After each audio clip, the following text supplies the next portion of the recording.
que não. Depois eles vão lá, você vai votar tal projeto desse jeito, foi eu que te botei lá, é ou não é?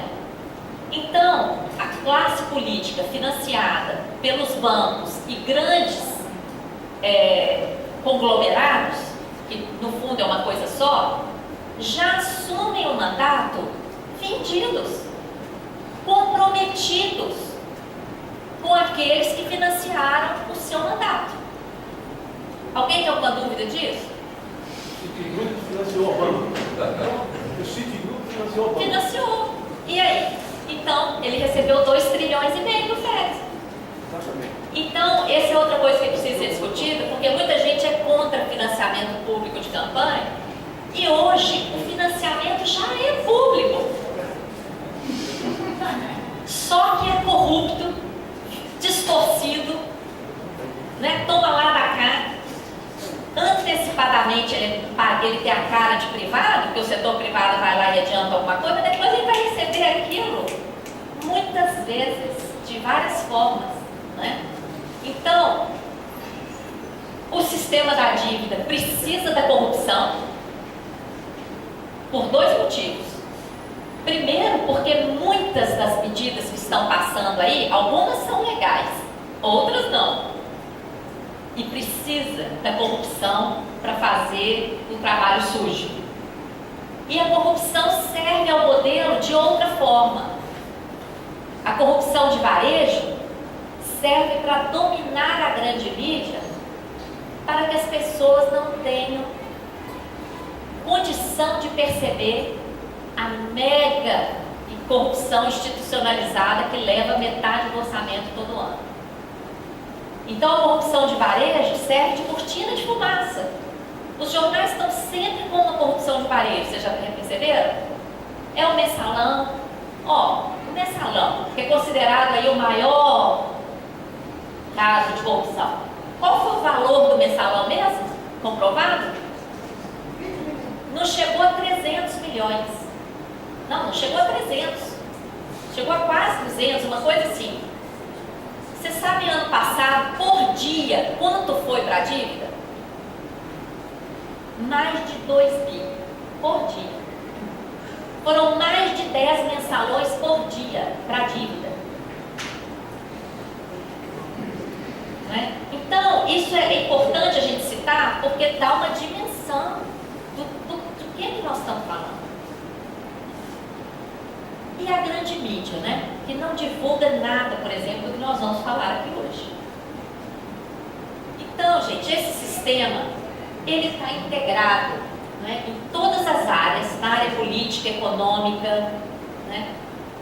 E ele está extremamente influenciado pelo poder financeiro, que rege esse sistema e que beneficia desse esquema.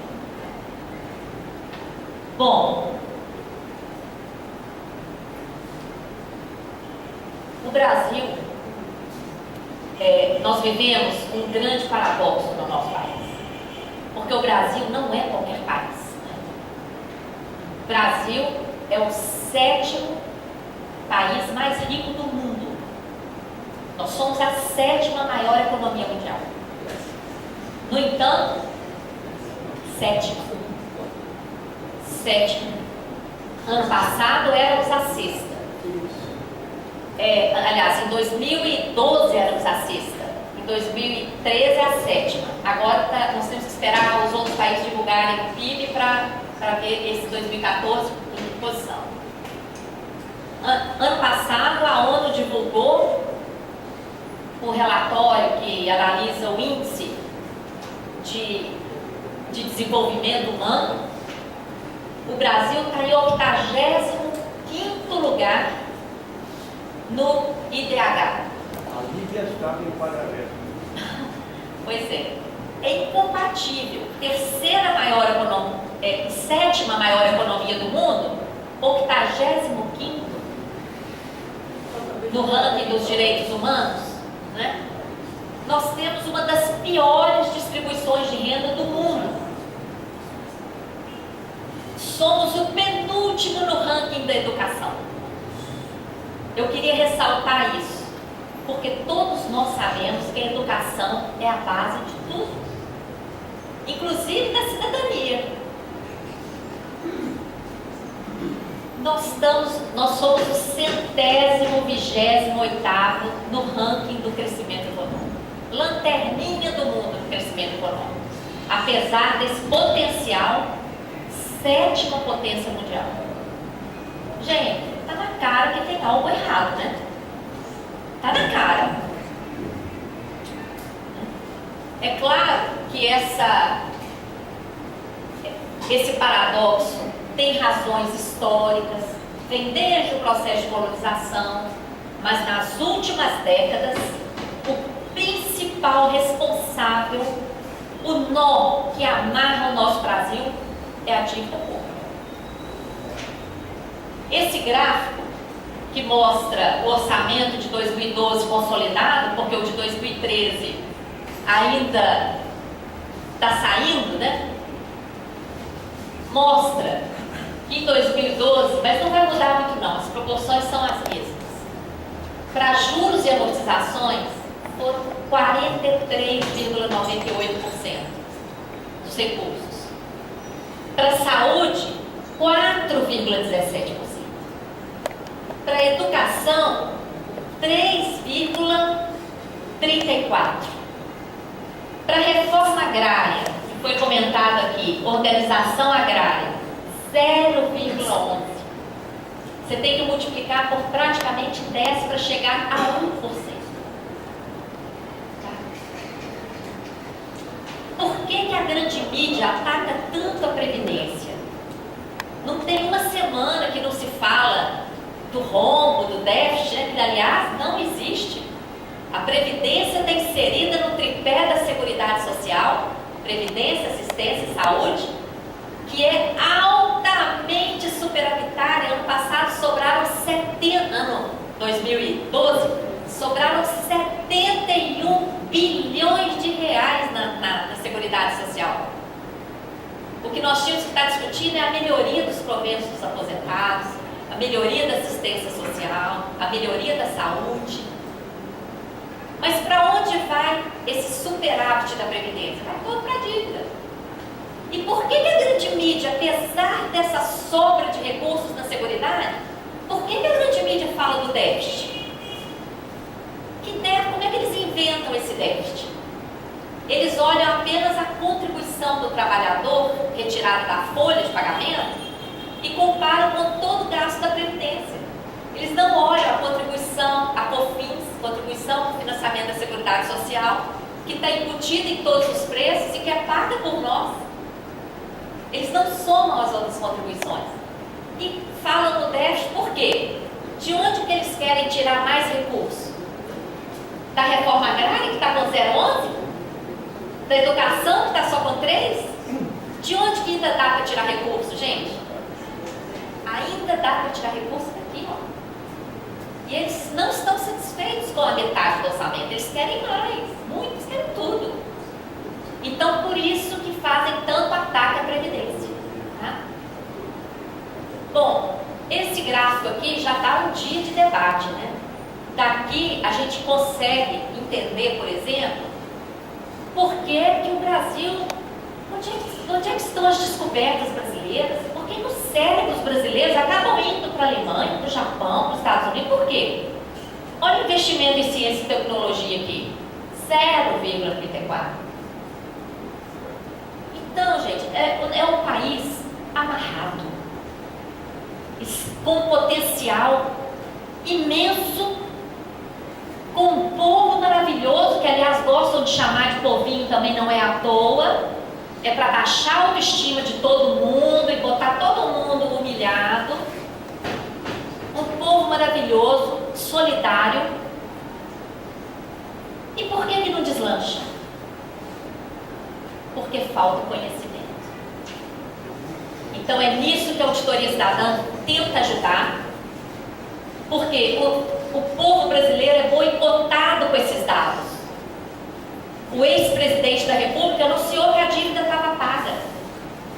O que ele pagou foi só para o FMI, a parcela do FMI, que correspondia a 2% da dívida. E nem pagou, viu? A dívida só mudou de mãos. Para pagar o FMI, ele emitiu dívida interna. Então, o que ele fez? Pagou a dívida em dólar, quando o dólar estava a R$4, e emitiu dívida em reais, que estavam se valorizando, tá? Frente ao dólar. A dívida com o FMI custava 4% ao ano, e a dívida interna emitida foi emitida a 19,3% ao ano na época. Então, a dívida, deixamos de dever ao FMI e passamos a dever aos bancos que compram os títulos da dívida. Deixamos de dever a 4% ao ano em dólar, que estava caindo, para dever a 19,3% ao ano em reais, que estava subindo. Deu para entender? Agora, quantos aqui acreditavam e quantos brasileiros aí fora acreditam que a dívida acabou? Porque eu estou falando que acabou. Então, gente, o nosso desafio, vocês veem como a gente é boicotado?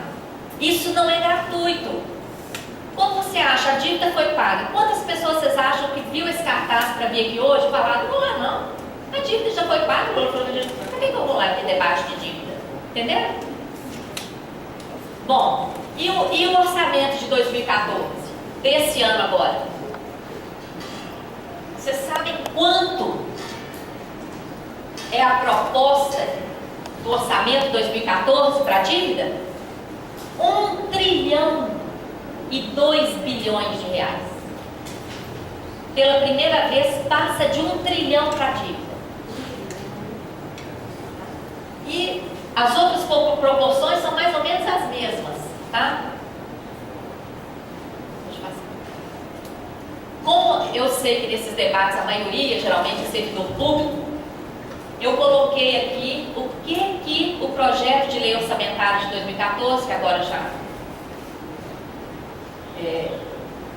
já está sendo aprovado, já foi aprovado, né? Já foi aprovado no finalzinho do ano, então já não é nem projeto mais, já é a lei orçamentária.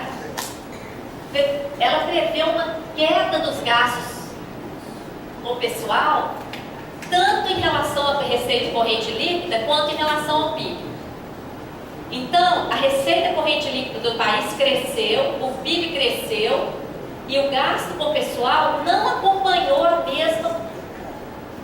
mesma proporção, tá? Então, se compararmos com o PIB e com a receita corrente líquida, houve uma queda. O anexo 5 da lei orçamentária, que trata especificamente dos aumentos de gasto com o pessoal, ela prevê um aumento de 15 bilhões, foi 380 milhões para 2014. Desses 15.380, 12.540 são para aquele reajuste que vocês lembram que o governo deu 15%, 5% em cada ano, que nem cobre a inflação. Então, 12.540 são para aqueles 5%. Apenas 2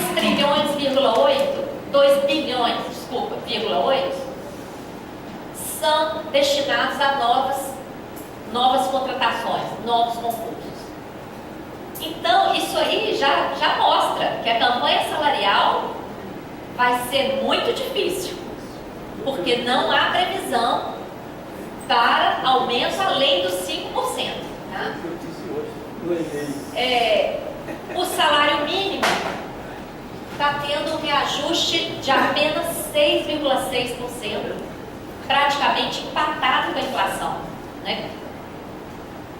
E dia 2 de dezembro, as novas aposentadorias passaram a ter uma redução. Por quê? Aumentou a expectativa de vida do brasileiro, isso afeta no fator previdenciário, que é uma das principais bandeiras de luta da Conlutas, e da Intersindical também, e isso aí faz com que a aposentadoria seja reduzida. Quer dizer, a pessoa vai viver mais, ela é penalizada, porque ela vai viver mais, a Previdência vai gastar mais para... para mantê-la, para honrar os pagamentos da aposentadoria, então ela vai fazer uma média.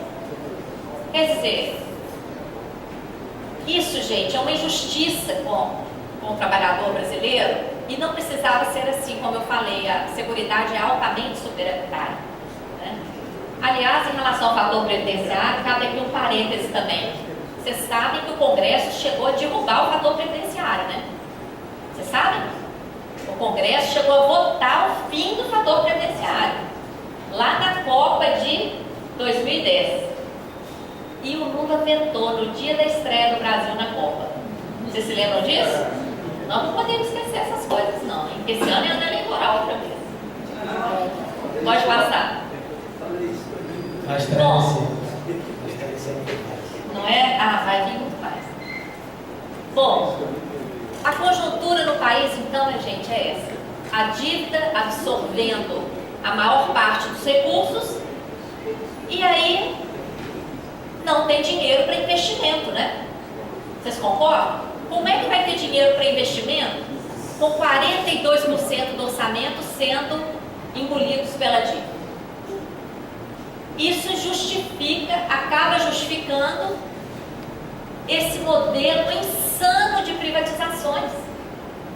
Nós assistimos ano passado um pacote de leilões que está inserido num programa. Vocês sabiam que existe um programa que se chama PIL, PIL, Programa de Investimento em Logística?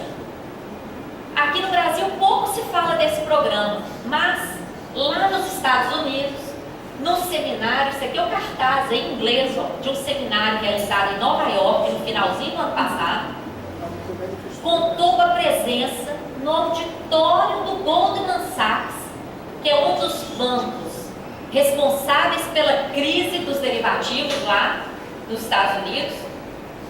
No auditório de um banco privado estavam a presidenta da República, o presidente do Banco Central, o presidente do BNDES, o ministro da Fazenda, o ministro da Indústria e Comércio, todos oferecendo investimentos do Programa de Investimento em Logística do Brasil, que envolve a privatização de aeroportos, portos, rodovias, ferrovias, energia e Libra, oferecendo investimentos nessas áreas, com financiamento do BNDES e cobertura de risco pelo Banco Central. Chega a ser humilhante, né? Não, me parece que foi logo depois dela ter feito aquela preservada de denunciar espionagem. Foi. Ela não foi. Foi um teatro para depois fazer isso.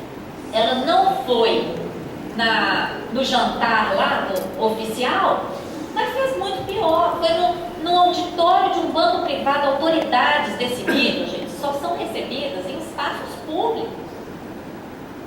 Foram em auditório de banco. Eu, inclusive, coloquei ali, depois vocês vão assistir, um vídeo. Não é muito longo, não, está no YouTube. Quem é Goldman Sachs? Considerado responsável pela crise, né, financeira, com acusações de fraudes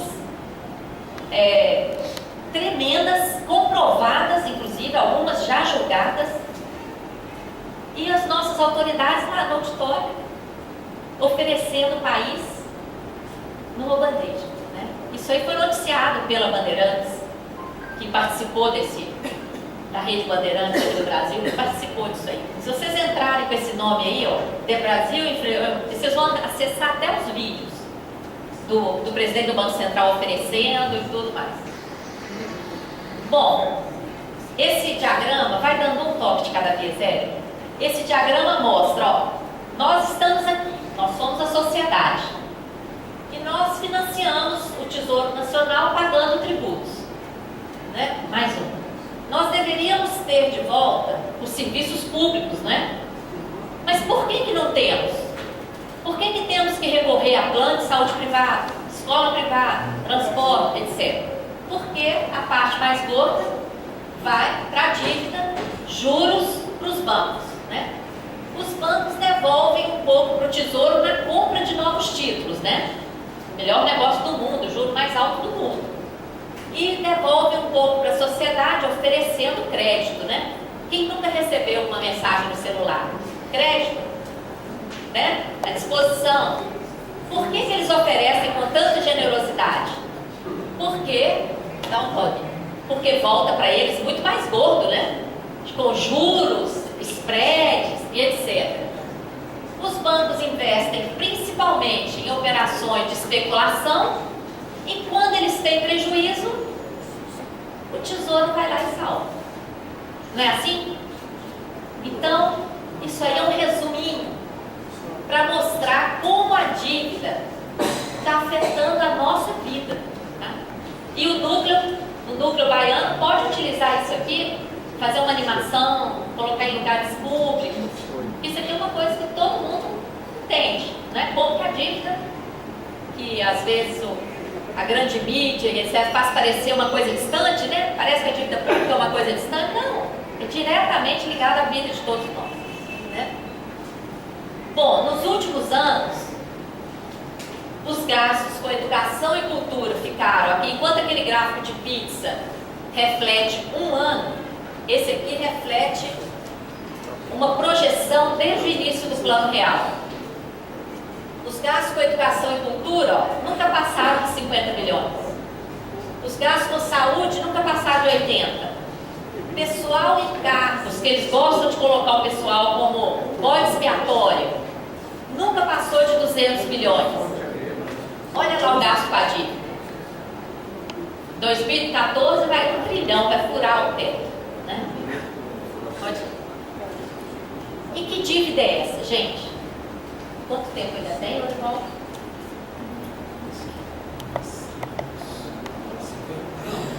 Eu vou resumir. Tá bom. Tá muito cansativo, gente?